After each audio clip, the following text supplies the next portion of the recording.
Boa noite, boa noite, boa Tudo bem, noite. Patrícia?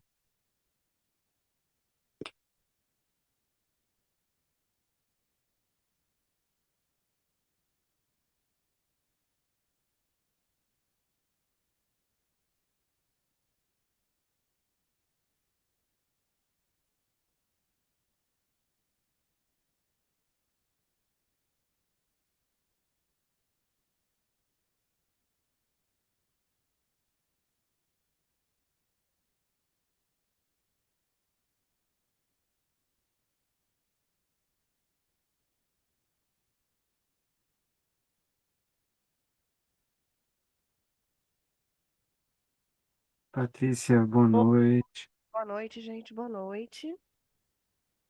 Amparo, boa noite.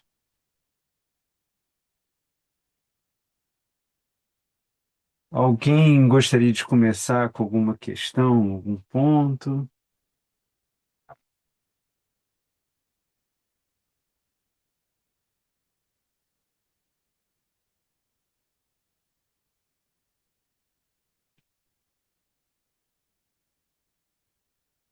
Então, eu começo então daqui. Eu queria retomar um ponto que, de alguma forma, a gente anunciou na semana passada, mas que a gente não conseguiu avançar sobre ele, né? Mas que ainda é um desdobramento daquela daquele oferecimento de organização que o Foucault faz, de uma percepção em que a loucura ela ingressa na cultura renascentista como o interior do exterior, né? No interior do exterior. E o curioso é que esse ingresso do louco na cultura, não que não existisse antes, não que antes não se tivesse refletido sobre ele, né? A gente tem, por exemplo, o diálogo de Hipócrates e Demócrito que nos deixa mentir que era uma questão já anterior, mas o que eu quero dizer é esse ingresso que aparece como um elemento preso, atrelado a um interior desse exterior, né? E, e nesse sentido, como uma disposição de uma exclusão, né? Porque é esse ponto que ele vai ser muito relevante para nós. Boa noite, Márcia. Que ele vai ser muito interessante para nós é porque o Renascimento coloca a loucura para fora, e ao colocar para fora, é a forma com que a loucura ingressa na cultura renascentista, né? E isso é uma novidade. Como que você exclui incluindo, ou como você inclui a partir de uma exclusão, né? É, O que vai interessar a nós é que todo esse jogo do Renascimento faz surgir uma outra dinâmica. E isso que é a parte mais interessante, né? Se a gente for pegar ali da página 13 para a página 14, na 13 o Foucault lança uma questão e na 14 ele aponta a resposta a essa questão. Então ele começa na página 13 dizendo o seguinte: mas se a navegação dos loucos se liga na imaginação ocidental a tantos motivos imemoriais, por que tão bruscamente, por volta do século XV, essa súbita formulação do tema na literatura e na iconografia? Dois pontos importantes antes de a gente seguir. Primeiro, perceber como o Foucault está sempre fazendo um recorte, né? Ele está falando dessa navegação dos loucos na imaginação ocidental, né? Então, toda uma discussão contemporânea sobre os limites do pensamento, sobre as inscrições de cada discurso,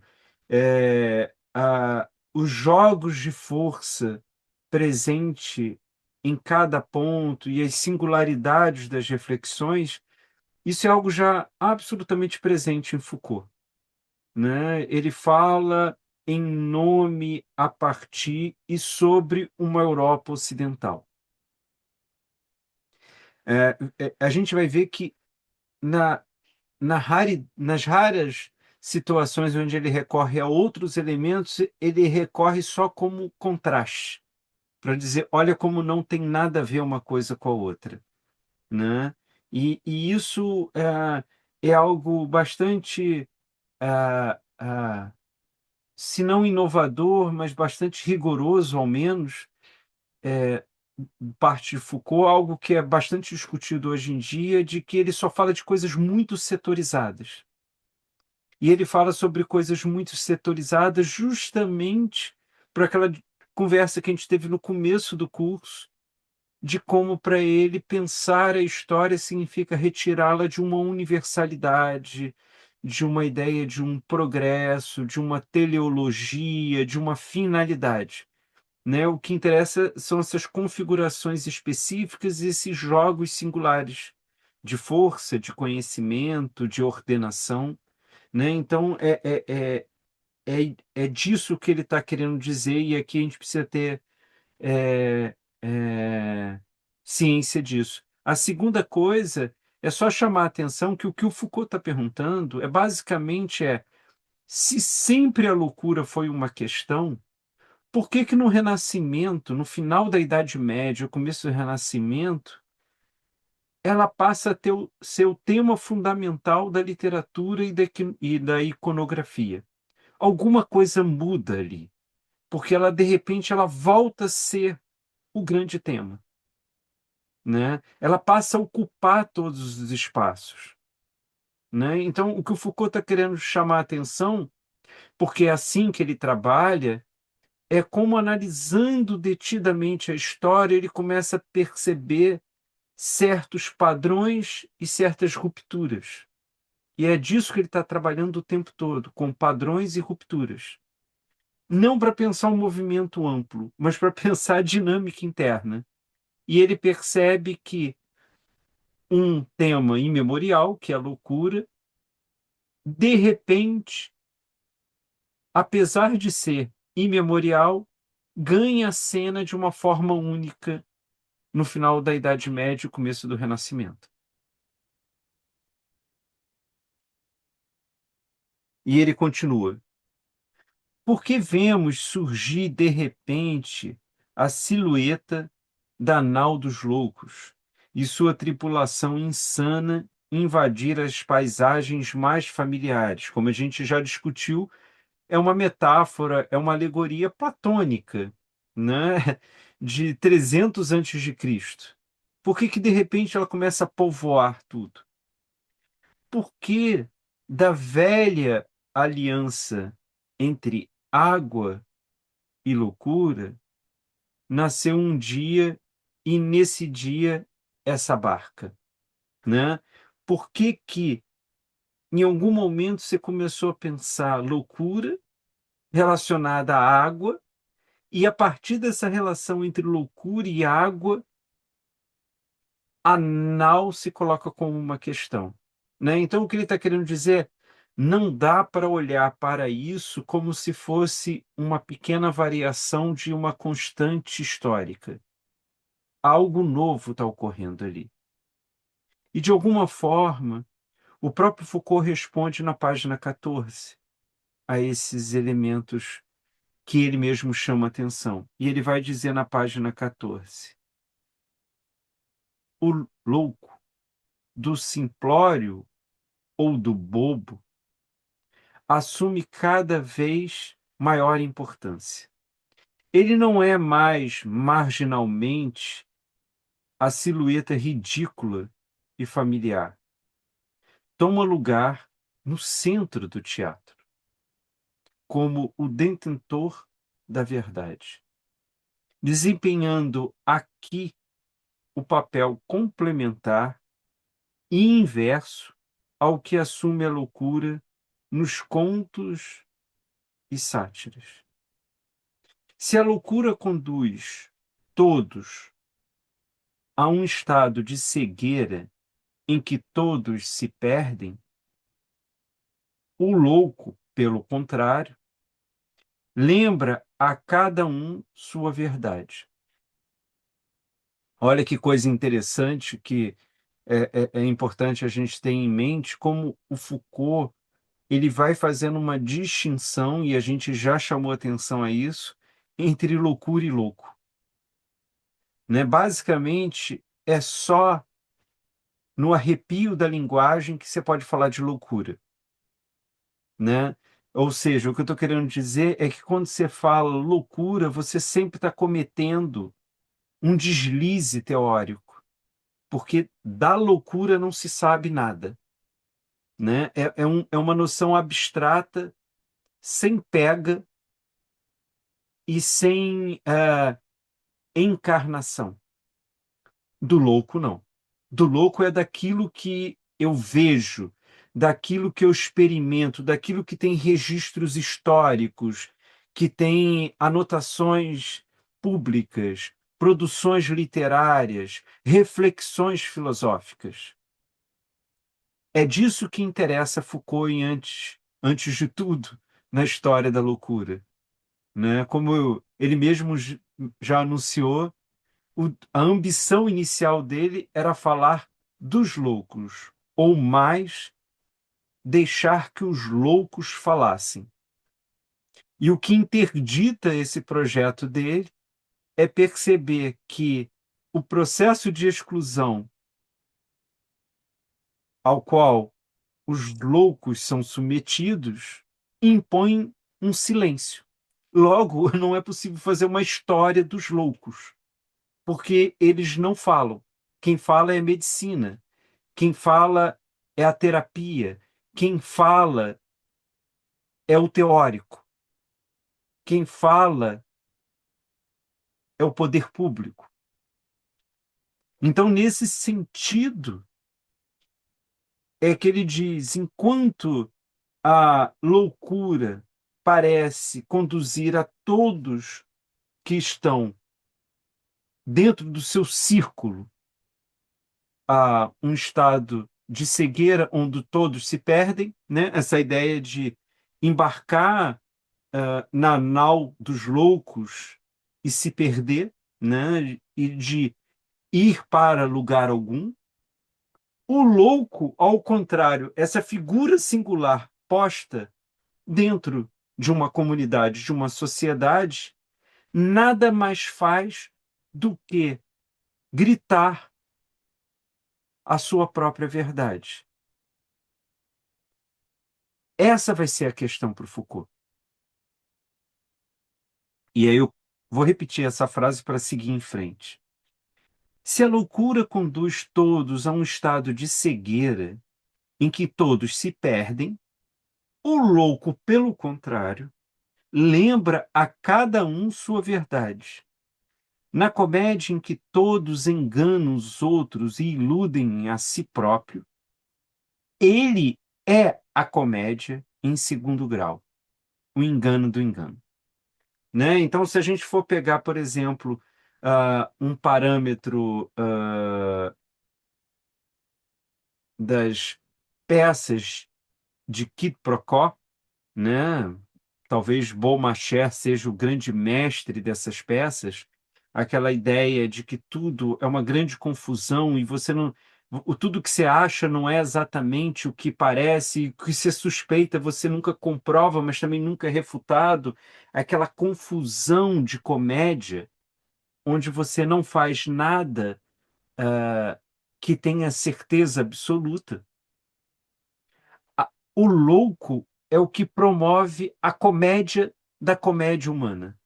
O louco é aquele que denuncia o absurdo da própria razão, né?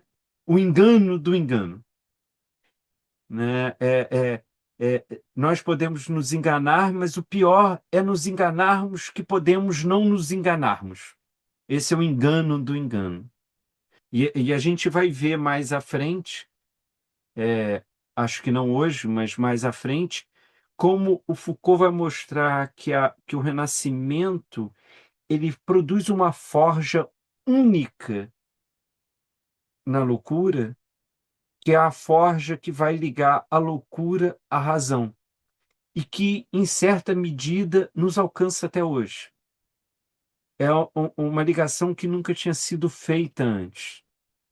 Mas essa coisa de ligar um ao outro, isso vai nos aparecer e a gente vai perceber como a loucura tem essa dimensão, a gente vai estudar isso melhor, essa dimensão crítica, né? Que é a loucura deriva da razão no sentido que ela denuncia a incapacidade da própria razão. Né? A gente leu, não me lembro se foi na aula passada, na aula retrasada, o começo das palavras e as coisas, né? Quando ele diz que razão é essa que não que razão universal é essa que não consegue dar conta de uma mera enciclopédia inventada por um contista, né? Então ele está mostrando como aquilo que pretende ser tudo fracassa diante da própria arte, né? O que a arte oferece ela já não é capaz de abarcar, né? Então é essa figura do engano do engano. Você pode se enganar porque você não sabe das coisas. Mas tem o engano do engano, que é você achar que saber das coisas faz com que você não se engane sobre as coisas. E a loucura é aquilo que vai dizer que a razão, ela não sabe que ela se engana. Então, por isso que a loucura é a comédia da comédia humana, da vida humana, né? Ela denuncia a impossibilidade sobre a qual a razão se estrutura como um objetivo. Faz sentido isso que eu estou falando? Antes de eu seguir aqui?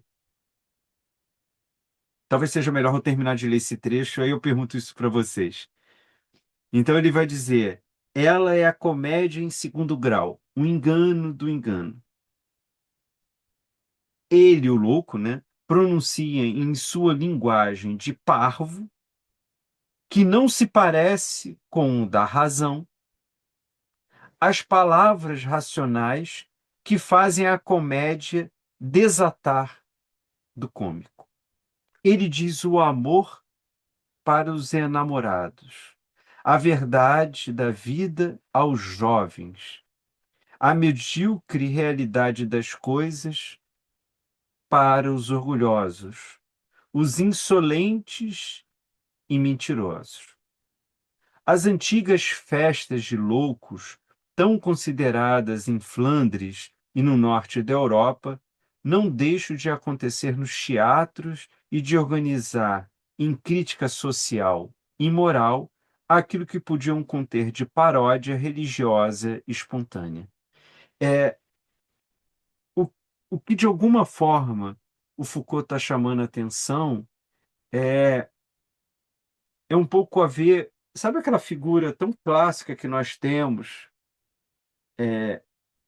hoje em dia, da loucura, daquela figura que está no hospício e se declara ser rei, imperador, monarca, general, a, a, a dimensão patética é que se a pessoa dissesse aquilo em outro contexto, não haveria como se diferenciar de um verdadeiro general, comandante, monarca, rei, imperador. Então, é o que o Foucault está querendo dizer, essa é a verdade que o louco traz, né? É como se ele desatasse a crença na plenitude, na certeza, na garantia. Por isso que ele anuncia o amor aos enamorados, né? No sentido da paixão que que se assemelha a uma pequena loucura, né?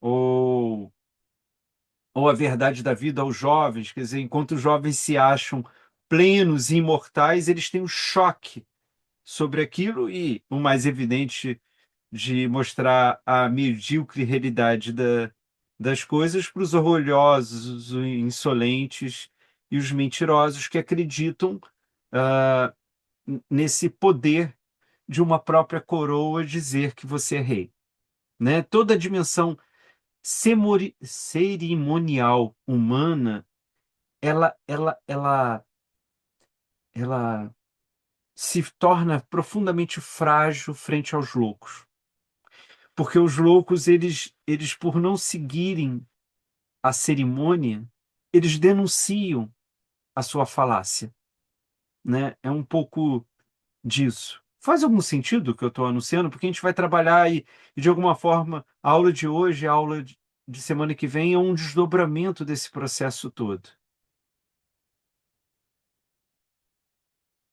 Faz?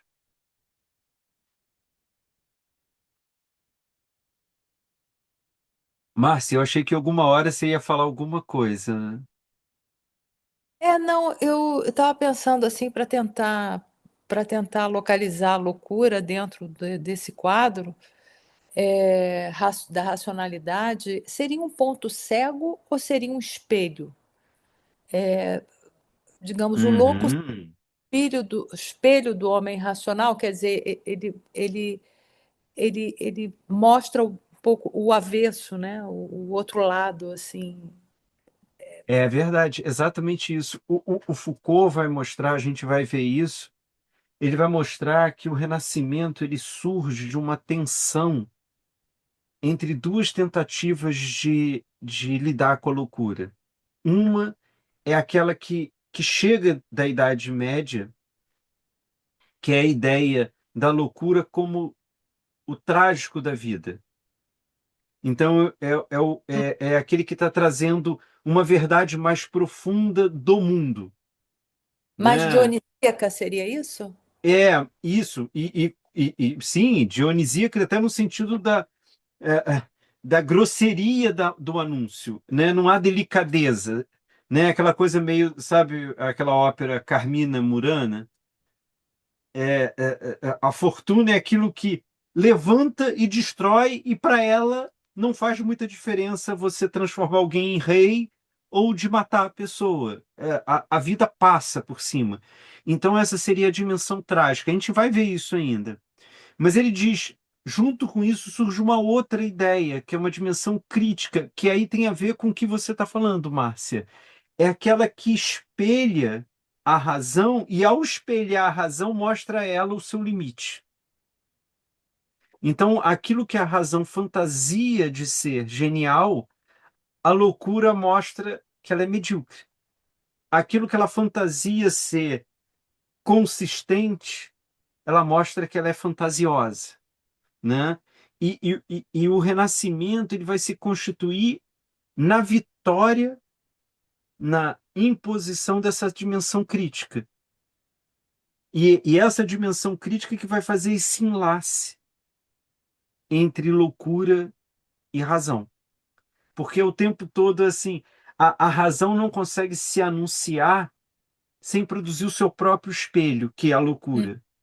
E a loucura, ela não faz sentido algum sem ser mostrar o limite da razão.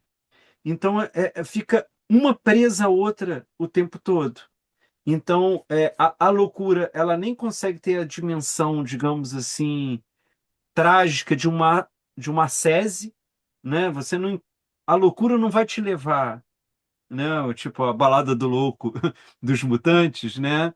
Ela não vai te levar à felicidade, porque ela está presa à razão. E a razão, ela não consegue se exibir sem ter o seu espelhamento que fica denunciando que ela está mentindo, né? E isso é a verdade da loucura do Renascimento. E o Foucault vai dizer isso é tão novo que para ele, na modernidade, a gente ainda tem reflexo disso. né? Isso se institui de tal monta no Renascimento que não consegue se exaurir completamente no Renascimento. Claro que isso vai perpassar a época clássica e vai chegar à modernidade de outras formas. Ela já não é mais uma forma dominante, né? Mas ela ainda está operando, né? Tanto que ela não é dominante que um psiquiatra não acha que ele tenha que o paciente dele mostre nada a ele que ele já não saiba, né? Ele tem a ilusão de que ele trata o paciente.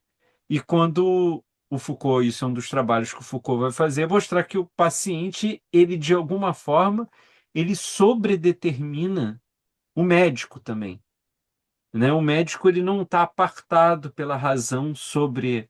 Mas isso só para aprofundar a discussão e mostrar um veio que vai chegar na modernidade.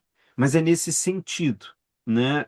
O que a gente está vendo ali é que a loucura ela passa a integrar a vida como uma razão fantasiada, mas ainda assim ligada à razão. E, portanto, a razão não consegue se desvencilhar dela. E esse é o grande mote do Renascimento. E ele, ainda na página 14, um pouco mais à frente, ele vai sentenciar dizendo: a loucura está em ação, no âmago mesmo da razão e da verdade. Essa é a condição, a condição característica da loucura no Renascimento. Se a gente fosse resumir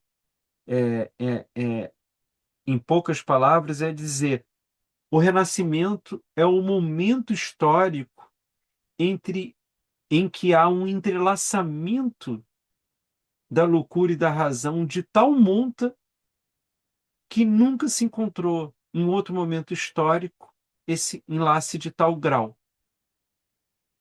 E tudo que ela vai produzir de novo sobre a loucura tem a ver com esse enlace.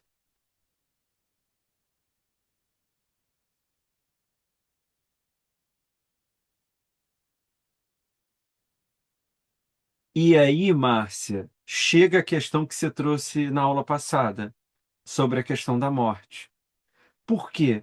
Esse agenciamento da loucura no Renascimento, esse agenciamento que se constrói a partir de uma forja com a razão, ela vai funcionar como uma antecipação da morte.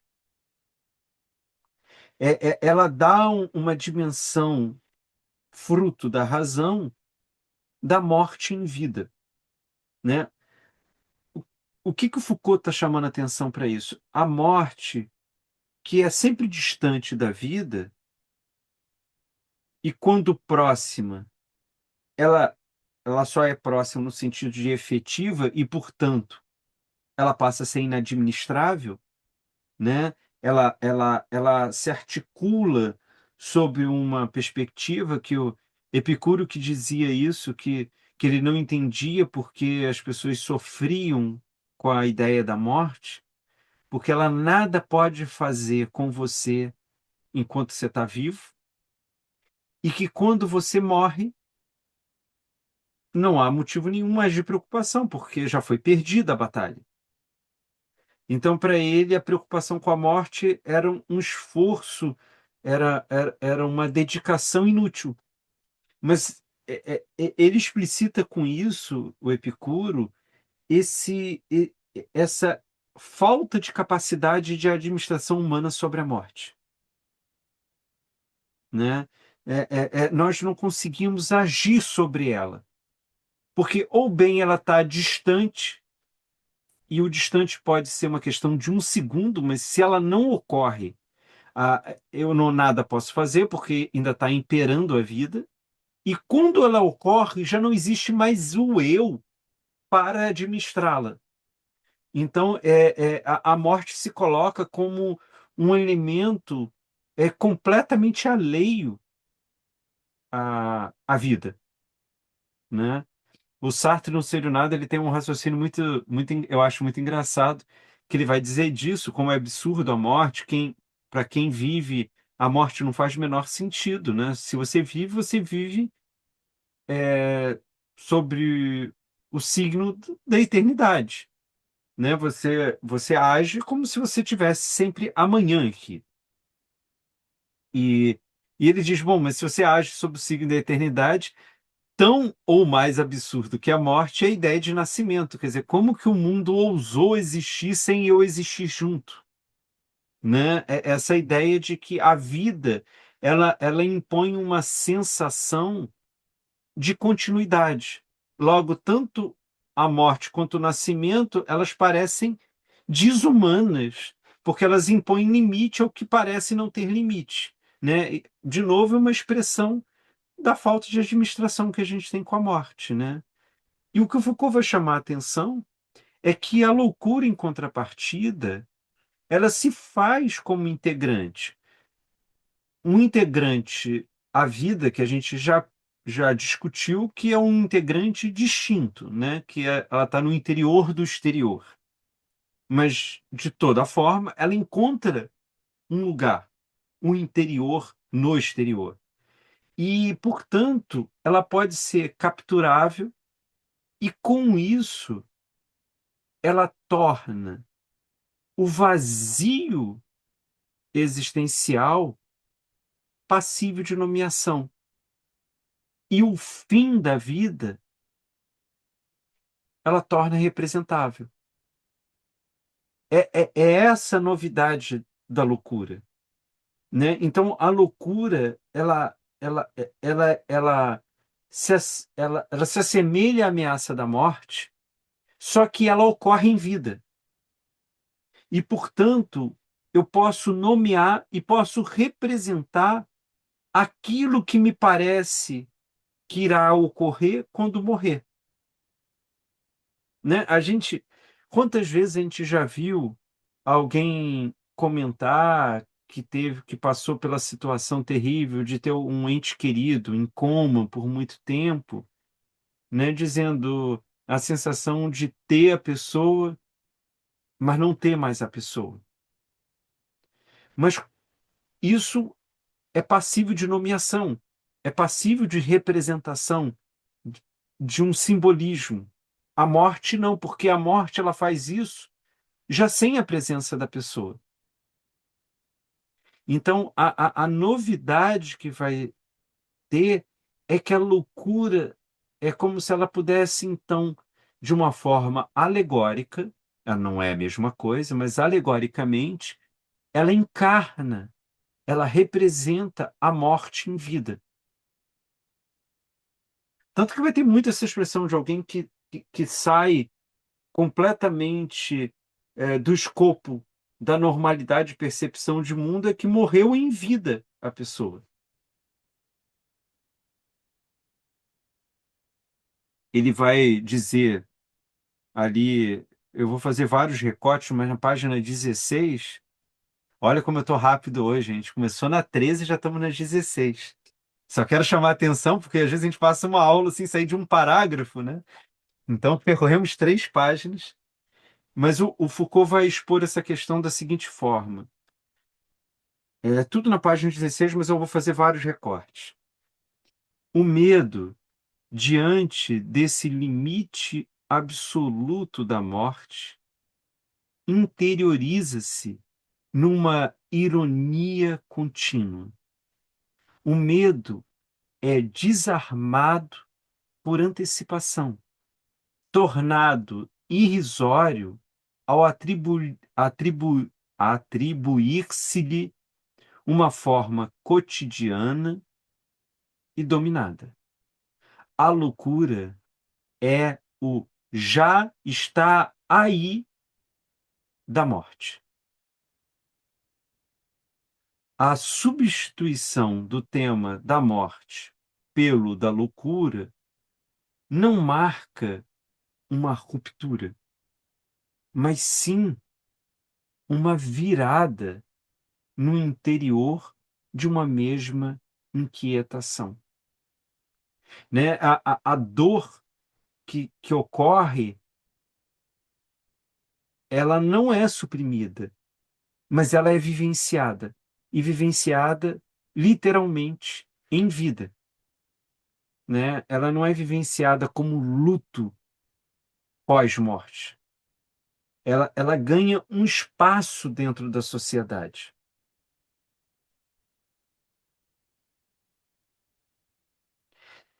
Volto para o Foucault, trata-se ainda do vazio da existência.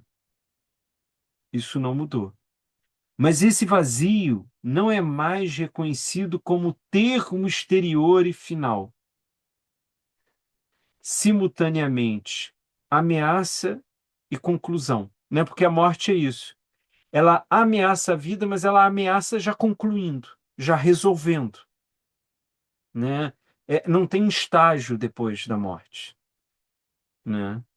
E ele continua. Ele é sentido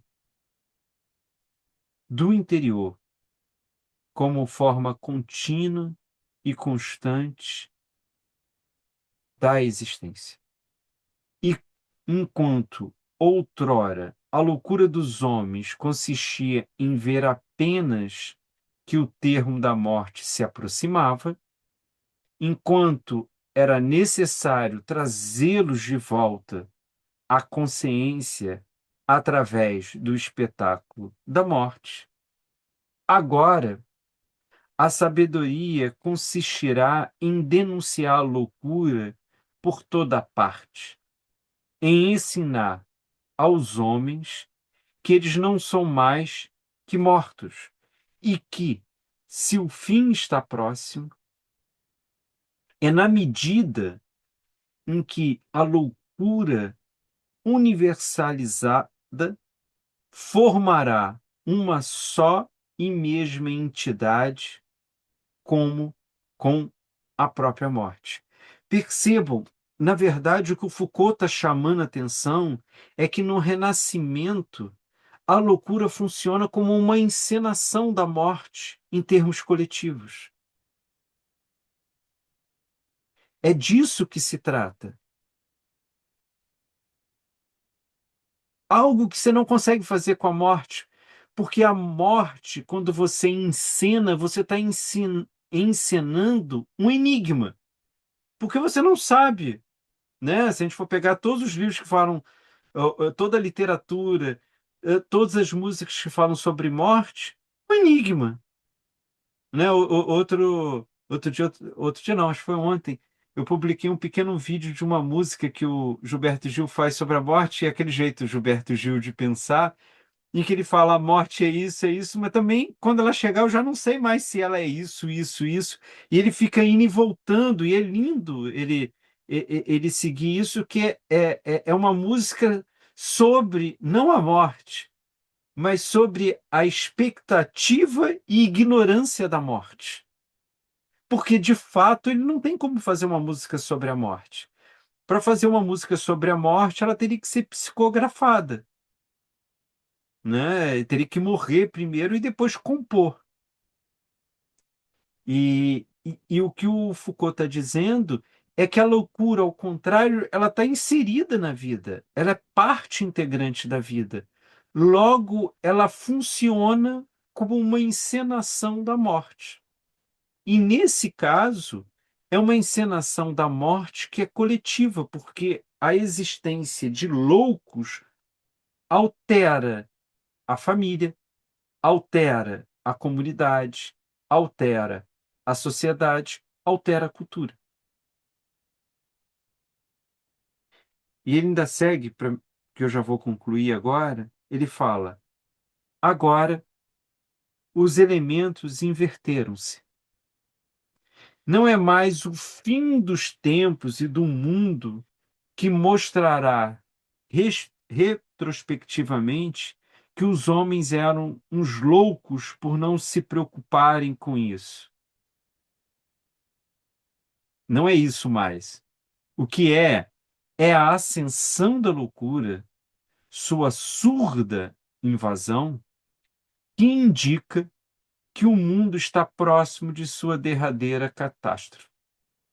É a demência dos homens que a invoca e a torna necessária. Isso porque a loucura não só tem um elo forte com a razão, mas ela tem um elo forte com o vazio. E, portanto, ela, de alguma forma, se presta a esse elemento característico e inacessível a todos nós da morte.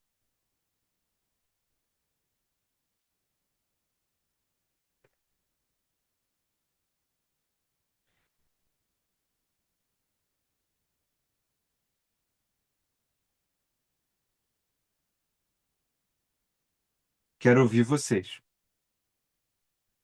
porque a gente falou muita coisa aqui. É como se a sensação que eu tenho, não sei se é que vocês têm, é, digamos assim, um primeiro terço do curso era entendendo a metodologia do Foucault a partir do projeto da história da loucura. E entendendo como que ele lidava com a história e em que medida o trabalho dele metodológico se colocava como uma forma privilegiada de analisar dimensões marginais de uma cultura, que é disso que ele está fazendo. Né? Ele não está falando dos grandes vultos da história, ele não está falando dos grandes gênios da história, ele está falando dos loucos. No segundo terço do curso, eu acho que o que a gente foi fazendo é traçando essa entrada no Renascimento, né, nessa, digamos, essa picada aberta pelo Foucault, ali da interseção entre Idade Média e Renascimento, nesse nascedouro do Renascimento, e entendendo como o Renascimento lidava com essa ordenação diferente e como isso alcançava a loucura.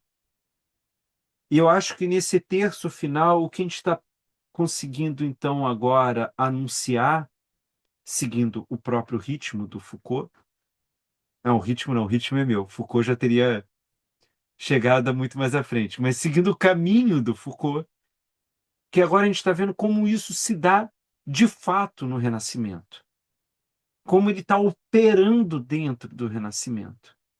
E aqui, o que a gente anunciou até aqui é um certo. É, é, é, como que eu diria? São os fundamentos do Renascimento que são estruturados todos em torno da loucura, mas esses fundamentos ele faz com que a loucura seja privilegiada como um olhar sobre o Renascimento, porque ela tem uma relação indelével com a razão e com o vazio, ou com não sentido, ou com nada. Então, é justamente isso que permite a loucura ser uma entrada especial, porque ela tem elementos racionais, como ela tem vazios existenciais. O que no vazio existencial você não encontra sentido, porque ele é impermeável à razão. Né? A própria experiência de uma angústia profunda é essa, é de você se deparar com a falta de sentido, com o não sentido. Né? O Freud vai dizer que a angústia primeira é uma angústia incontornável, da qual você não tem nada a fazer, né? Que é a impossibilidade de você ter uma justificativa prévia para as coisas. Por outro lado, a razão, ela oferece sentido, certo ou errado, o tempo todo. Mas ela não consegue dar conta do vazio, porque ela está sempre ocupando. né? A razão não à toa parece um castigo de Aristóteles, né? Aquela famosa frase do Aristóteles que a natureza tem horror ao vácuo, né? Na natureza tudo se ocupa. Parece que isso vale para a razão. A razão ela ocupa tudo. Ela pode saber ou não saber, mas ela vai dizer alguma coisa sobre as coisas. Então, o vazio existencial é impraticável dentro da razão.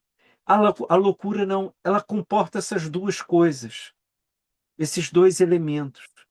Então, nessa costura específica do Renascimento, isso se torna encarnado. É disso que se trata.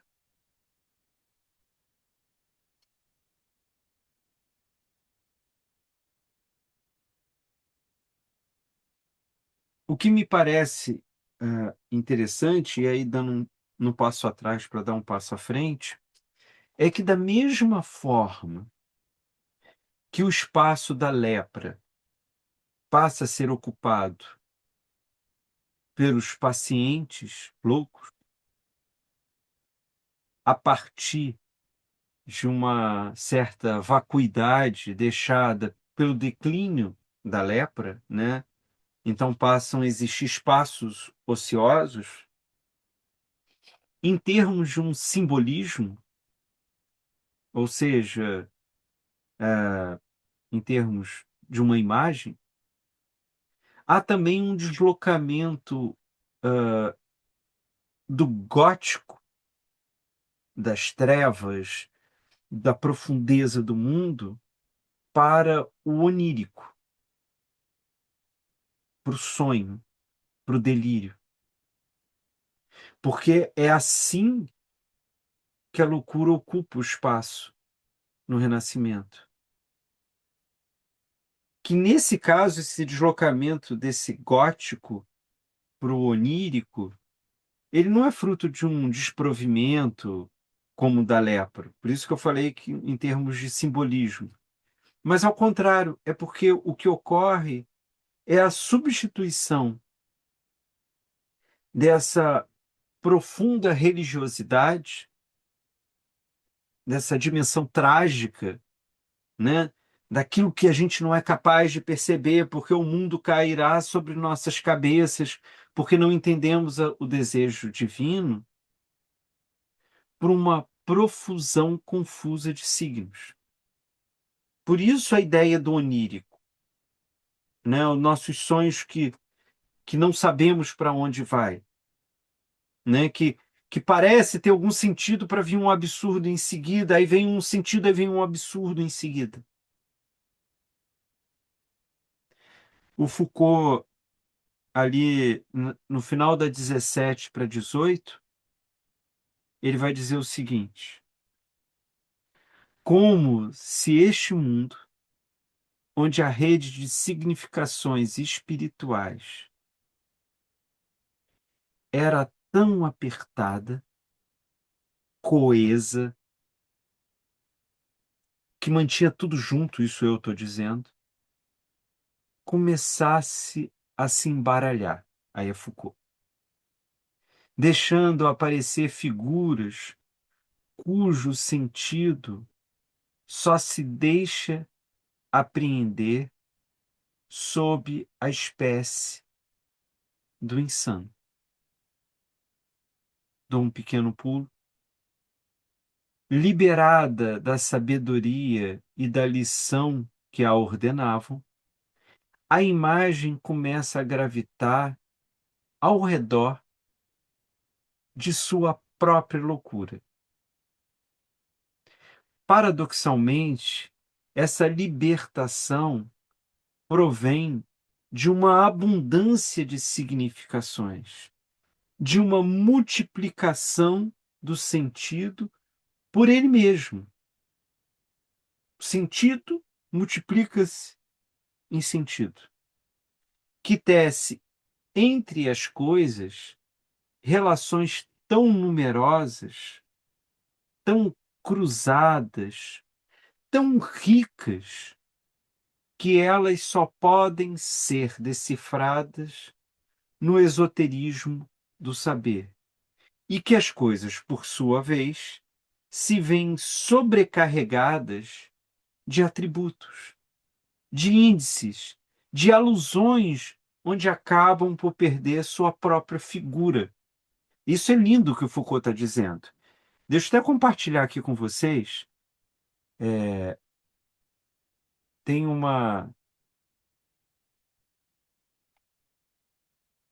um quadro famoso do Bosch.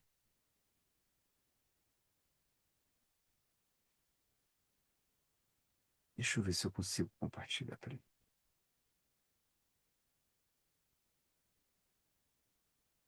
Vocês estão vendo? O que o Foucault está chamando a atenção é que, vou reler essa parte que ele está falando. Por favor, não preste atenção em mim, preste atenção no quadro. Paradoxalmente, essa libertação do sentido divino, da voz clara de Deus, ela provém de uma abundância de significações, de uma multiplicação de sentido por ele mesmo, que tece entre as coisas relações tão numerosas, tão cruzadas, tão ricas, que elas só podem ser decifradas no esoterismo do saber. E que as coisas, por sua vez, se veem sobrecarregadas de atributos, de índices, de alusões, onde acabam perder sua própria figura.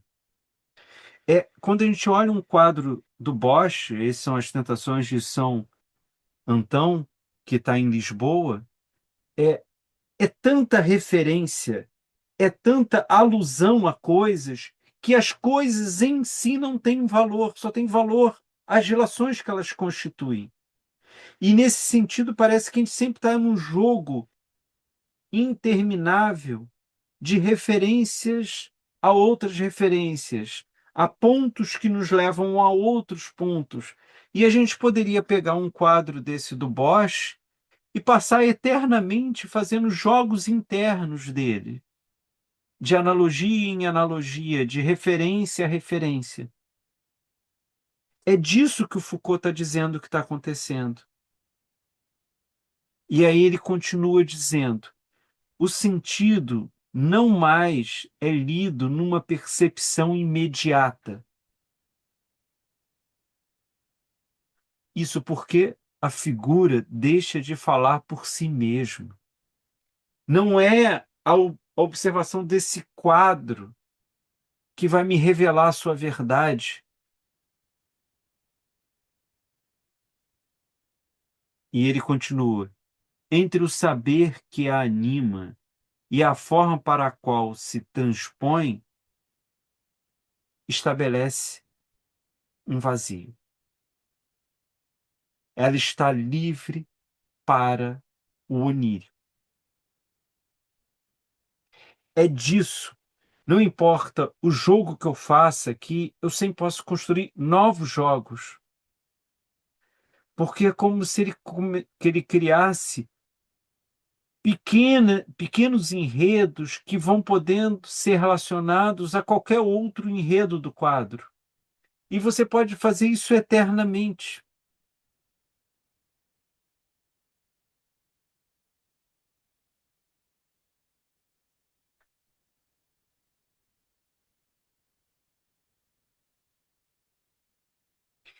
É interessante como esse deslocamento de uma rede única de sentido, que seria a vontade de Deus, por exemplo, para uma profusão de signos.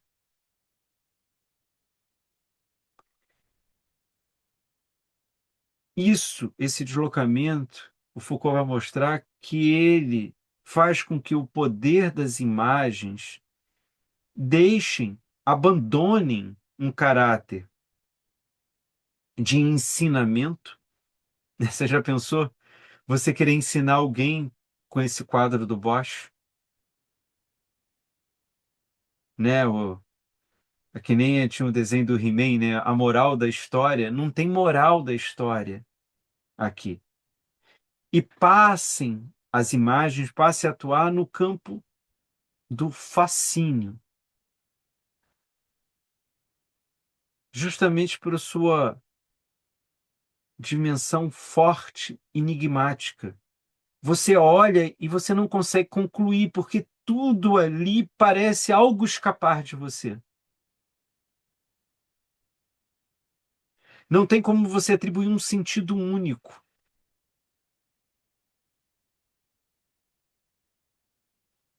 E isso ocorre porque o que a gente está vendo é uma imagem do aprofundamento da loucura na própria cultura.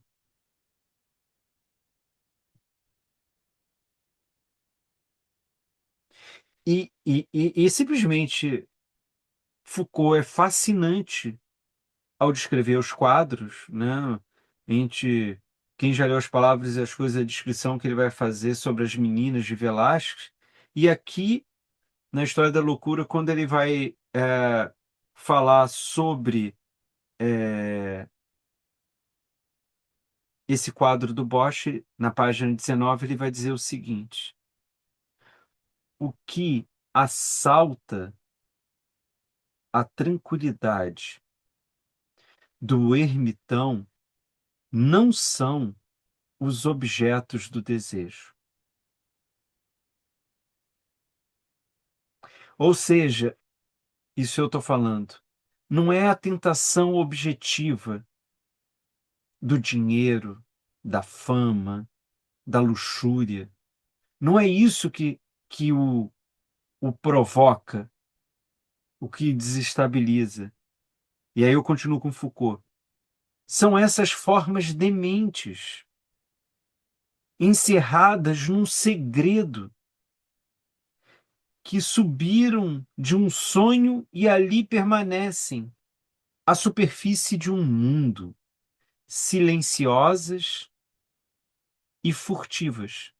É lindo essa imagem que o Foucault faz, né? É quase como se tivesse um sonho delirante, só que esse sonho delirante ele é cristalizado num quadro, numa pintura, e, portanto, o incômodo que nós sentimos ao sonhar, ele permanece ali nos atentando, nos provocando, porque você não consegue encontrar sentido, né? São formas meio animais, meio humanas, meio míticas, meio mundanas, em situações das quais você não entende muito bem nem em que dimensão está, né? Então, por exemplo, a gente vê no quadro central a parte cinza, ela representa quase como se fosse um mar.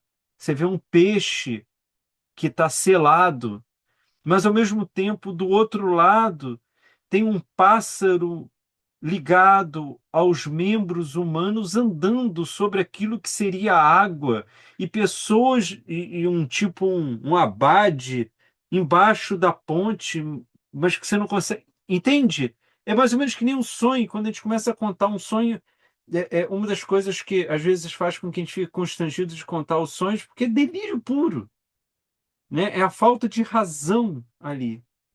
Então, o que o Foucault está dizendo, o que vai incomodar o ermitão, que é o São Antão, que está aqui no canto direito do quadro, com as escrituras na mão, talvez seja a única figura definida que a gente encontra, não é a tentação das imagens que ele pode cedê-las, se ceder a elas, mas a incompreensão e a falta de lógica contínua. É a loucura que o atormenta. E ele continua, Foucault, na Tentação de Lisboa, que é chamado esse quadro, diante de Santo Antônio, senta-se uma das figuras nascidas da loucura, de sua solidão, de sua penitência, de suas privações. Um frágil sorriso ilumina seu rosto, sem cor, pura presença de inquietação sob as espécies de um esgar ágil. Ora, é exatamente essa silhueta de pesadelo que é simultaneamente o sujeito e o objeto da tentação. Ela que fascina o olhar do asceta, continuando uma e outro prisioneiros de uma espécie de interrogação. Olha aí, Márcia, no espelho, a permanecer indefinidamente sem resposta, num silêncio habitado apenas pelo bulício imundo que os cerca. Se a gente for substituir essa figura dos dementes, das figuras estranhas e de Santo Antônio, a gente poderia atribuir aí a relação entre loucura e razão. E por isso que elas estão presas uma à outra, e ela fica, nem a loucura alcança o delírio pleno, nem a razão encontra a verdade absoluta. A loucura encontra a razão encontra a loucura. É quase como se fosse uma condenação final, né, nesse jogo. O Grille não lembra, volta Foucault, ao homem, sob uma forma satírica, sua vocação espiritual esquecida na loucura do seu desejo. Né? O que ele está dizendo aqui não está querendo acordar Santo Antônio do seu sonho mundano e retomada da sua elevação espiritual. Não é isso que vai acontecer. Foucault continua. É a loucura transformada em tentação. Tudo que nele existe de impossível, de fantástico, de inumano, tudo que nele indica a contranatureza e o formigamento de uma presença insana ao rés do chão, tudo isso justamente é que lhe atribui seu estranho poder. É a força não está na retirada desse sistema. A força está na inserção desse sistema. O Foucault está aproveitando, como sempre ele faz, a pintura para dizer coisas mais audaciosas. Né? Ele está dizendo que a loucura só encontra espaço dentro da razão, e a razão só encontra fundamento na própria loucura. Né? Onde que tá? Não é gratuita que Erasmo tenha escrito um elogio da loucura nesse momento.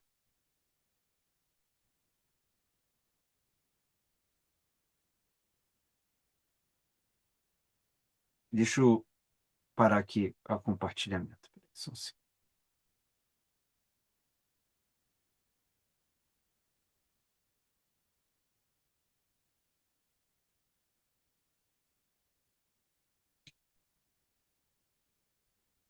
É esse o jogo que está presente.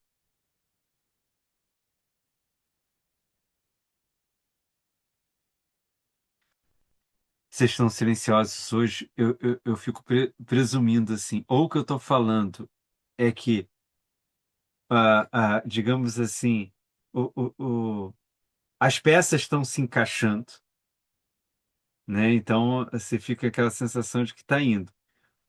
Ou aquela sensação de tipo, até a aula passada tudo fazia sentido, agora nada mais faz sentido.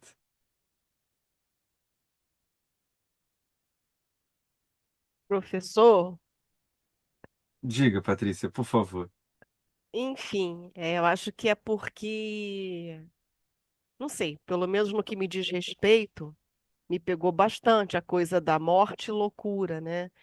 Porque, conforme você estava falando, né, não tem a significação, não tem a representação da loucura, né? O próprio Lacan já fala isso, né? A gente não tem uma representação para a morte no inconsciente. E equiparar a loucura à morte em vida, aqui, tô que nem aquela tela azul do Windows aqui, sabe? Rodando assim, tá rodando, rodando, porque me pegou muito isso, né? Não à toa fala-se muito, né? Temos medo de enlouquecer, porque nós estamos, de alguma forma, no registro da razão, observando a loucura como uma morte em vida, né? Nós, vamos botar aí entre parênteses, entre aspas, né? Nós, os lúcidos, sabemos o que pode significar, em termos práticos, ser classificado como louco. E aí eu me peguei, eu entendi de repente por que tanto medo da loucura, porque não deixa de ser realmente uma morte. Só que nós, desse lado de cá, conseguimos de alguma forma fazer uma representação do que é a loucura, né? A loucura Uhum. é estar em outro registro, é estar afastado, não deixa de ser uma morte em vida. E pelo fato de estarmos do lado de cá e não termos uma representação para a morte, eu acho que por isso o medo. Eu não sei se eu me fiz entender, porque eu estou aí falando de dúvida, Sim. entendeu? Então, assim, me pegou muito essa afirmação, né? Da loucura É, como sendo uma morte em vida.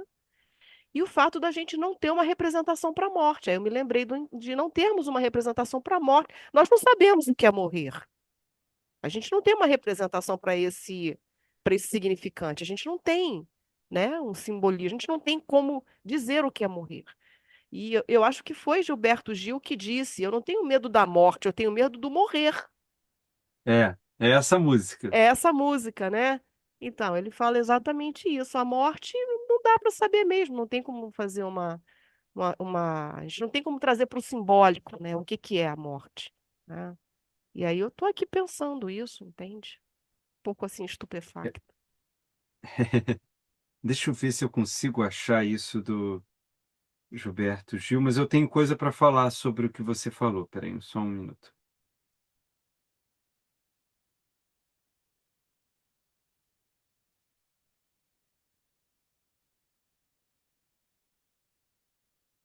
Deixa eu ver se é esse aqui. Tanto que ninguém Acho que eu morre achei. em sonho, né? A gente não tem uma representação do que é a morte, ninguém morre no sonho. Você pode até levar um tiro, mas você não se vê morrendo em sonho. Ninguém morre no sonho, né? Pelo menos não tem relato disso. É curioso. Deixa eu ver se eu consigo compartilhar aqui o vídeo do Gilberto Gil e ver se dá para escutar.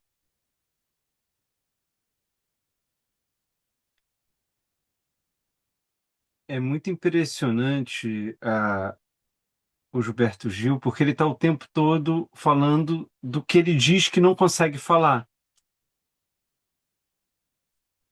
né? E é curioso, Patrícia, porque isso que você trouxe chamou atenção, é que realmente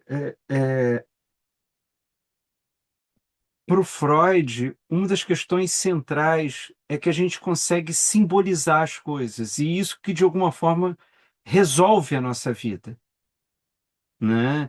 São sempre processos onde você, diante do nada, você sabe dizer alguma coisa. Diante do nada, você sabe atribuir um valor. Diante do nada, você produz uma fantasia que faz sentido. E a morte, ela funciona como essa impossibilidade de simbolização, né? Porque você não consegue. Você vai simbolizá-la com o quê? O que o Foucault está chamando a atenção é que o Renascimento inventou um jeito de fazer isso. Ele traz a loucura, como a loucura ela está presa à vida, você só é louco se você for vivo, Você não pode ser um louco morto. Então, é como se ela permitisse, o termo é do Foucault, uma antecipação.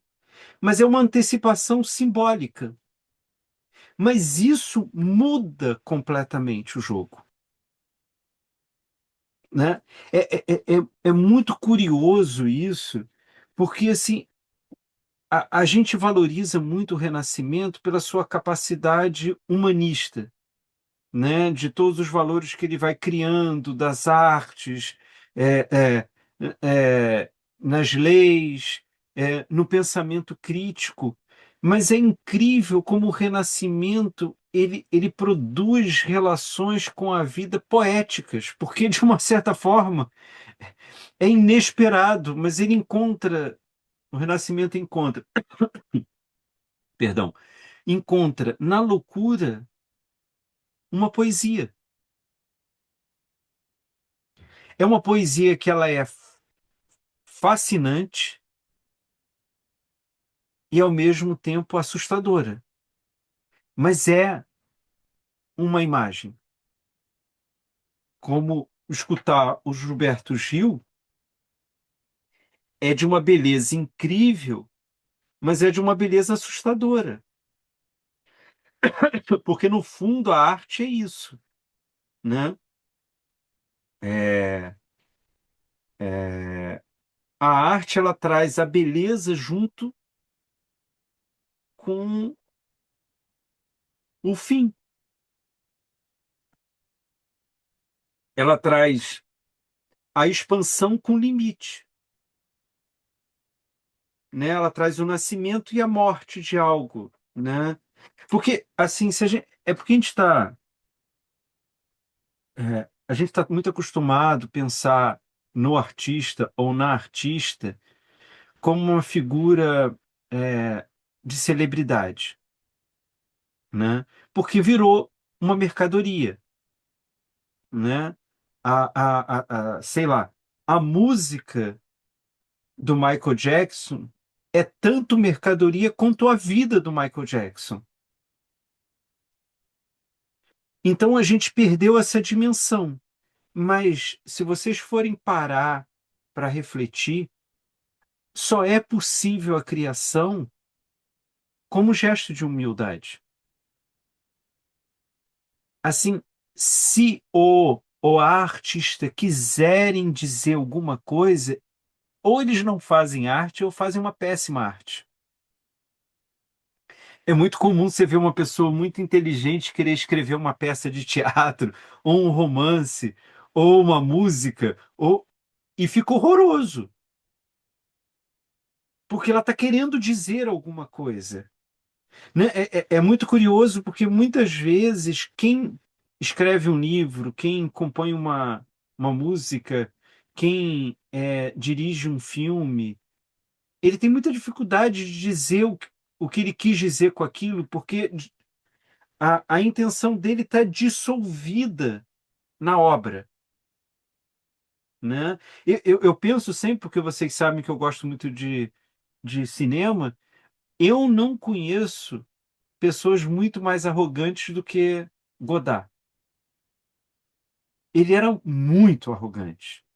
Mas assim, eu sempre fico imaginando, tem gente que você fica imaginando assim, pô, eu gostaria de ser amigo, eu gostaria de conversar. Eu não gostaria de nada com Godard. Eu estou muito satisfeito de ter as relações com ele através dos filmes dele, né?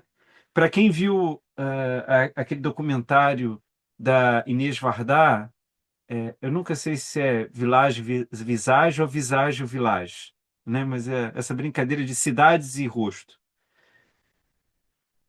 Ela é amiga de juventude do Godard, né? Os dois já são falecidos. Mas e ela pede para o Godard para encontrar com ele e filmá-lo. E ele aceita. E ele marca na casa dele na Suíça. E quando ela chega lá para filmar, tem um bilhetezinho dele com uma pequena charada, uma pequena poesia. Só que ele não está nem na cidade. Você não sabe se ele está, ele não atende. e ela fica revoltada, porque ela se sente traída por um amigo. Só que não há o que se esperar do Godard que não fosse isso. No fundo, ele fez o melhor que ele poderia fazer para ela, que é dar a arte dele. Ele deu o acabamento perfeito ao filme dela, ele não indo. Mas é uma intervenção de diretor de cinema. E ela estava querendo encontrar com um amigo. Ela não estava querendo encontrar com o diretor de cinema. Posto isso, as obras do Godard só são possíveis por uma humildade absurda que ele coloca sempre o cinema acima dele. Por isso que os filmes dele parecem nem fazer sentido. E acho que a pior forma de assistir Godard é tentar encontrar um sentido para o filme dele. Porque ele vai desmontando a sua narrativa cena após cena. E se você estiver fazendo isso, você chega no final do filme, você está exausto e não conseguiu entender nada. É, é, para assistir o filme Godard, não estou querendo ninguém ensinar, querendo ensinar ninguém a assistir filme do Godard, mas me parece que o único jeito é se entregar. Sabe quando você entra num trem fantasma em parques de diversão? Se você ficar tentando decidir, adivinhar o que vai acontecer, perdeu a graça. Ou você vai ficar o tempo todo, e errei, e errei, e errei, e errei, e acabar a viagem. E o pior de tudo, você não vai levar susto. A graça de você ir num trem fantasma é você levar susto, é você ser surpreendido. E esse gesto, a gente perdeu essa distinção entre arte e artista. Porque como tudo virou mercadoria, o artista não pode, ou a artista não pode mais ser essa diluição do eu para fazer a obra. Mas de fato é isso. A ponto de, para a arte, é irrelevante que o Van Gogh levou uma vida miserável e morreu desconhecido e com a sensação de que ele era o pior pintor da história da humanidade. Porque o que importa para a arte é o quadro dele, são os quadros dele, os quadros dele estão aí. Eles, eles se transformaram em grandes obras de arte. Mas o Van Gogh é irrelevante. Para a arte, não faz menor diferença se se o artista recebe o refluxo da sua obra como fama, dinheiro, status, ou se o retorno da sua obra não alcança o seu criador. Isso é relevante para a arte, ou mais para a criação. Porque a criação tem essa dimensão de diluição. E é um pouco, eu dei essa volta toda a partir da provocação da Patrícia, é, é, é um pouco do que a loucura faz com a razão. Ela está o tempo todo desestabilizando a razão. A loucura parece aquela figura que te conhece desde criança e quando você fala alguma coisa, a pessoa, mais ou menos, né? Porque o que você já fez de bobagem, né? É uma coisa. Por isso que o Foucault vai dizer, é a sátira da sátira, né? É o engano do engano, né? Porque a razão quer se mostrar plena, é, e a loucura vem e diz: não faz o menor sentido o que você está falando. Só que ela não propõe nada no lugar. A verdade dela é a verdade que destabiliza a razão. O sonho da razão é ser Hegel. Há uma brincadeira em filosofia, é que você não tem nenhuma anotação, você não tem nenhum escrito do processo da criação do sistema hegeliano por Hegel. Tudo que é publicado de Hegel já foi do pensamento maduro dele. Então o Hegel só se apresenta como completo. Você não tem a experiência de tentativa e de elaboração e de reconstrução e de dar conta dos seus limites e tentar melhorar. Não, o Hegel é Hegel. Esse é o sonho da razão, é de estar pleno, completo, perfeito, inteiro. E o que é o quadro do Bosch, a Tentação de Santo Antão, ou de Santo Antônio, o que ele está chamando a atenção é que o Bosch está mostrando que nada daquilo aterroriza moralmente Santo Antônio.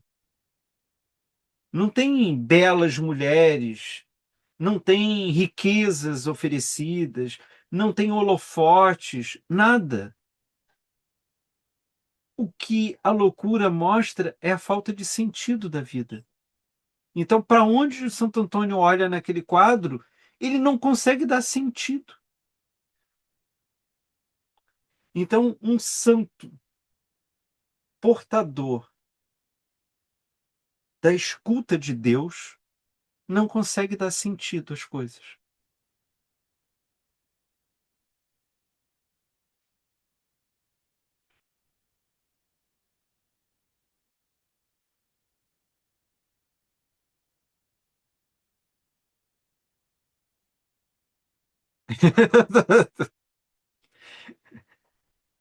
A gente está falando tanto do vazio que. Não, eu Márcia, me achei. salva. Muito obrigado. Não, não, achei maravilhosa Peraí, essa, só um essa segundinho, Márcia, que explanação. eu estou perdendo aqui. Peraí, só um segundo. Peraí, só um segundo. Ah, cadê? É que eu desabilitei o meu som aqui. Pronto. Acho que eu já estou te escutando de volta. Não, enfim, eu estou achando maravilhosa essa aula, assim, e essa comparação da loucura à morte, o comentário da Patrícia também. E me lembrei, a propósito da razão e da desrazão, e desses paradoxos, né, de um filme que eu assisti ontem, por conta de um outro curso que eu estava fazendo, que eu estou fazendo, que se chama Adaptation. Eu não sei se vocês já ouviram falar do Charlie Kaufman. E é um filme interessante porque eu vi, é de 2002, e ele é um filme, assim, que quando eu vi a primeira vez, lá pelos anos 2000, eu não entendi absolutamente nada. E achava chatésimo. Até que foi falado esse filme recentemente, eu fui ver ontem, que também dialoga muito com o que se está falando, entre a razão e a desrazão. E fala um pouco, assim, em linhas gerais, são irmãos gêmeos, um todo certinho, todo sério, todo enquadrado, né, naquele papel dele de roteirista, tem uma profissão. E o irmão, que é um irmão gêmeo, mas que não tem compromisso com nada, mas também quer se tornar um roteirista. Então a história vai, porque é a história de como adaptar um livro sobre orquídeas, como criar uma história em cima de orquídeas. E é muito interessante, é genial, porque onde é que está o certo e o errado, o, o interior do exterior, porque fala um pouco isso, né? Como pegar um livro sobre orquídeas e como dar um sentido, como dar uma história e como adaptar, quer dizer, são um paralelo, não só a história do livro, que é com a Meryl Streep também, que é a escritora, que faz o papel da escritora e que também se transforma, lá pelas tantas, na personagem do livro. E do roteirista, que não consegue adaptar aquele livro de jeito nenhum e aí se coloca dentro da história. Mas ele, para se colocar integralmente nessa história, ele tem que enlouquecer, ele tem que assumir um pouco a personalidade do irmão, porque a razão dele já não. O raciocínio dele não consegue atingir aquela história. que foi narrada no livro. Olha, é bem interessante. Eu achei, você estava falando sobre Eu isso, vou ver, né? eu não Eu preciso, conheço o filme. muito legal, muito legal. Eu fui ver, é o mesmo, é o mesmo autor, esse Charlie Kaufman é o mesmo que fez Quem Quer Ser John Malkovich, que eu não vi, Uhum, uhum. que eu quero ver, mas muito legal, muito legal. E como que ele não quer fazer um filme, ele quer fazer, ele é um roteirista de Hollywood, mas ele não quer fazer aquele clichê de Hollywood. Ele não quer fazer filme com tiro, com perseguições, com love story. Não é isso que ele quer. Ele quer uma coisa original, mas ele não consegue essa coisa original. E no final das contas acaba tendo tudo isso também, mas é o percurso, né, do raciocínio, da relação, de como ele aprende com um irmão que está totalmente perdido, mas que abraça o mundo de uma forma integral, né? É bem interessante. É como são o contraponto, né? Eles são assim o contraponto um do outro e como um precisa do outro. Muito legal, eu recomendo muito. Me Eu lembrei vou desse. ver. É interessante isso que você trouxe, Márcia, é, porque no fundo, é, é muito surpreendente, pelo menos para mim é muito surpreendente, e sempre eu fico surpreso, e olha que já há tantos anos dando aulas sobre as palavras e as coisas, e sempre o que eu mais trabalho é o Renascimento, porque eu acho o mais impressionante, e continuo sempre me surpreendendo com Foucault. Porque, veja, qual é o imaginário que nós temos sobre o Renascimento? É o momento em que a Europa voltou para o eixo, né? Então você tem toda a tradição ali greco-romana, ela entra num declínio e a Europa é lançada às trevas, né? Na Idade medieval, etc., Idade das Trevas, e o Renascimento, como o próprio nome já diz, é uma recuperação dessa filiação com a Antiguidade Clássica e a retomada dos trilhos, e, portanto, o Renascimento é a expressão máxima do humanismo, né, da retomada da centralidade, a tal ponto que o Renascimento ele vai se organizar sobre essas ideias onde o, o, o, as bases que vão constituir uma filosofia do sujeito, de uma busca de uma coletividade em todas as áreas.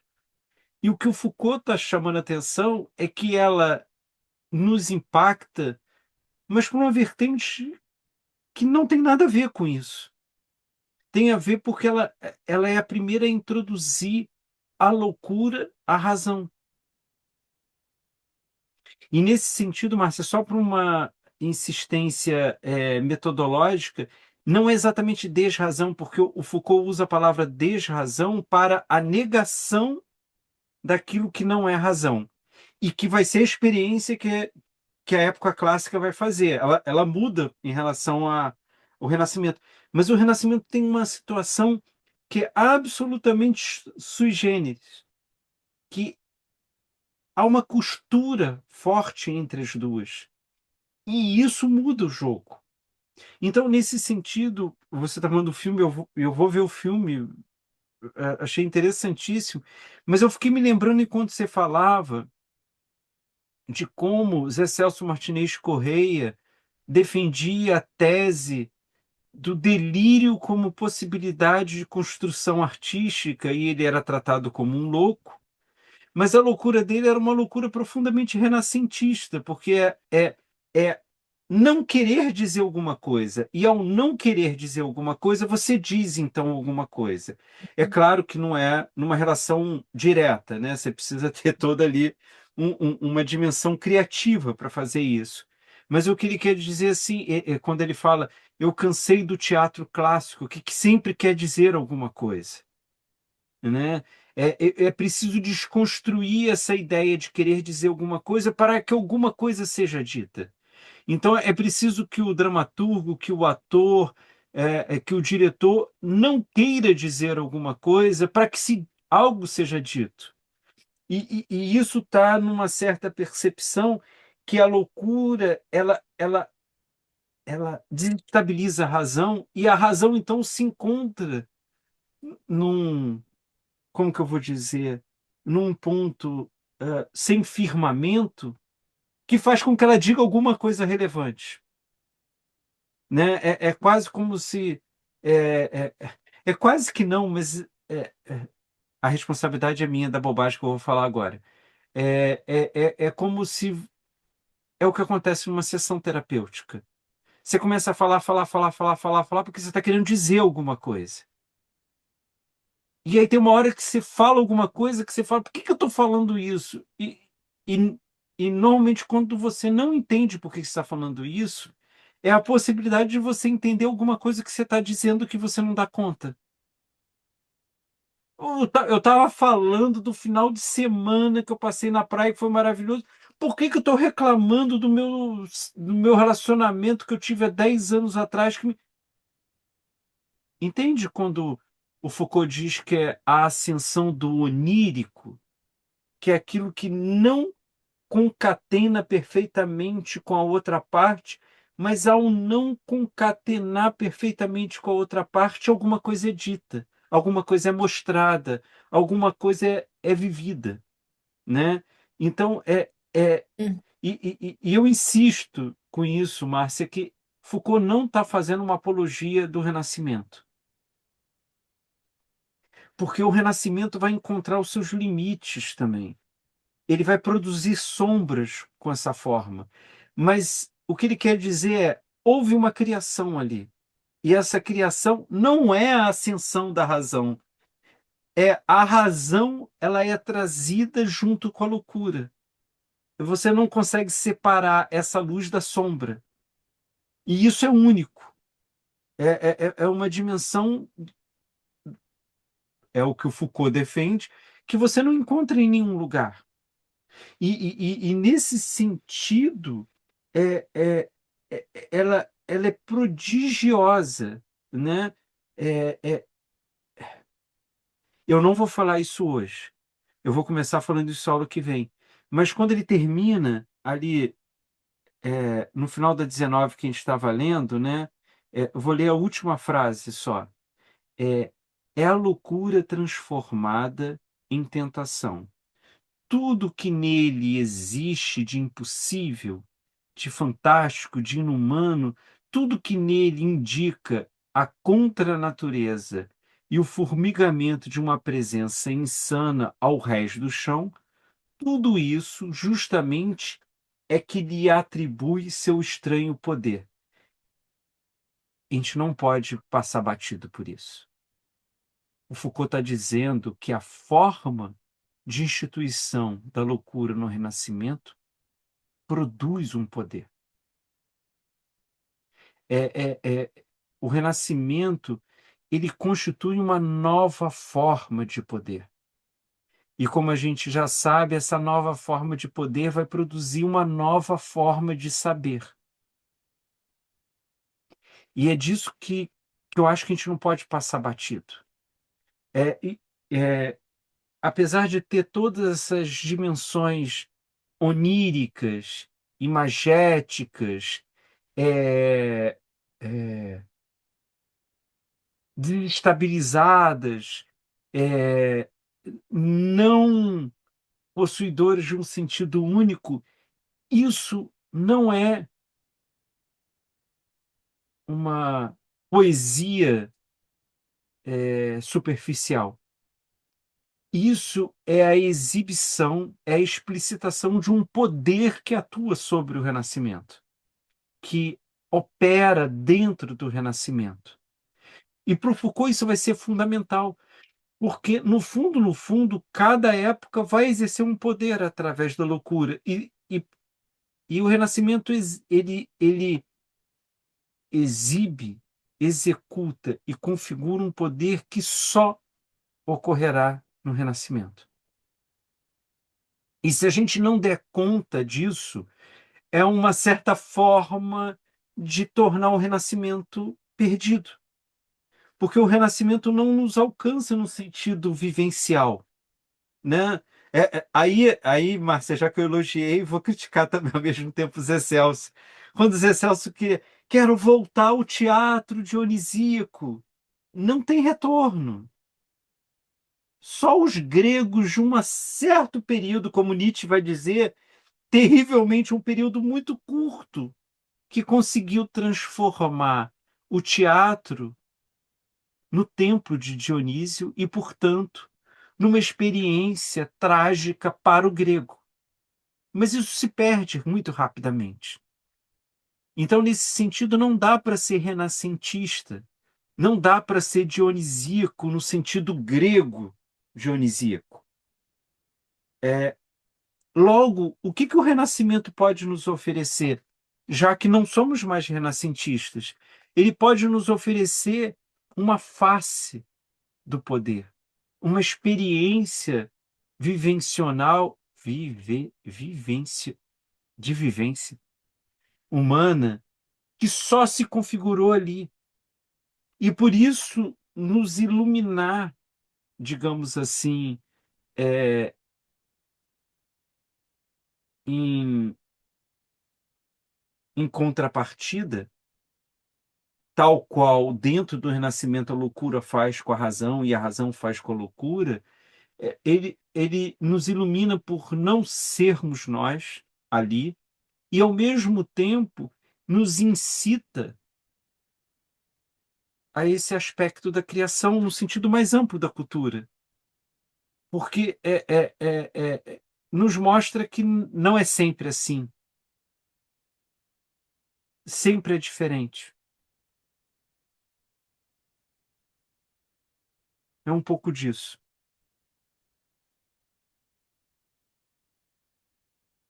E eu queria, na semana que vem, retomar a partir desse ponto, dessa ideia de que um poder está sendo constituído ali. Há uma nova dinâmica que, se o tempo todo a gente está falando de filosofia, a gente está falando de medicina, a gente está falando de arte, o Foucault está dizendo isso são só expressões de uma tensão produzida por um novo poder atuante sobre aquela cultura. E isso acho que é importante porque é tão belo o que o Foucault diz, é tão desconcertante o que o Foucault diz, que às vezes a gente fica como se ele fosse um grande dramaturgo da história, né? Contando a história. Não, mas ele está falando de alguma coisa que, que se tornou norma, que se constituiu lei, que regia a vida das pessoas. E eu acho que é importante a gente caminhar um pouco sobre isso. A gente não vai poder desdobrar isso profundamente, mas da gente ter isso mais concretamente na discussão. Porque, ao mesmo tempo, é o que faz com que toda análise, toda terapia, toda sessão terapêutica seja social. Porque, de alguma forma, ali há uma constituição, há uma explicitação da constituição de um sujeito, de uma família, de um sujeito inserido numa família, de uma família inserida numa comunidade, de uma comunidade partícipe de uma sociedade dentro de uma cultura. Entende? Esses laços, essas tramas, elas são muito profundas, né? Elas são muito longínquas e, portanto, a terapia, uma análise social, ela não é no sentido de receber pouco ou nada para atender quem não tem dinheiro. Isso é assistencialismo e tem a sua importância, apesar no Brasil, graças aos políticos, o termo assistencialista tem uma péssima conotação. Mas de fato é isso, é você assistir quem não pode pagar. Isso é assistencialismo. Social é entender que um indivíduo ele é uma trama que está constituído dentro de uma longa trama. E, portanto, tudo advém a partir dele. E é um pouco disso que o Foucault está analisando a cultura, e por isso que ele brinca, eu já disse isso mais de uma vez, mas a partir do que eu estou falando agora, acho que dá um outro sentido, de que ele diz, tal qual Freud analisa o inconsciente do indivíduo, eu busco analisar o inconsciente da cultura. Eu procuro falar do saber que não sabe que sabe. É um pouco disso. E é um pouco disso que eu queria falar com vocês semana que vem.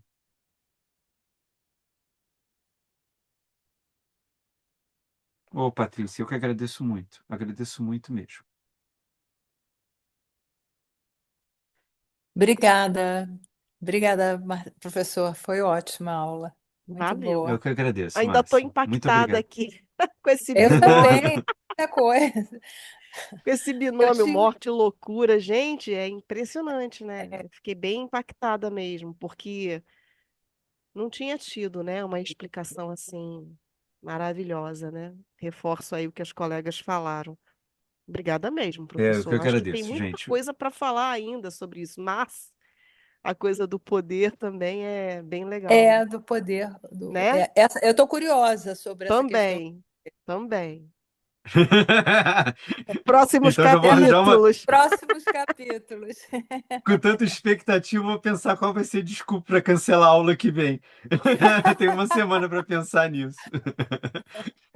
Tá Gente, bom. muitíssimo Boa obrigado mesmo. semana. Muito Tá, obrigado. obrigada. Tchau, tchau. Boa semana até quarta. Até Para quarta. todos. Obrigada.